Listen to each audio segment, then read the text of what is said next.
रातीला तू ग माझ्या साथीला हाती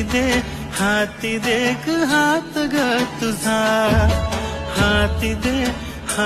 दे ग हात ग तुझा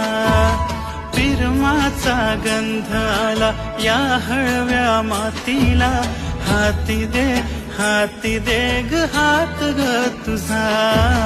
हाती दे ग हात ग तुझा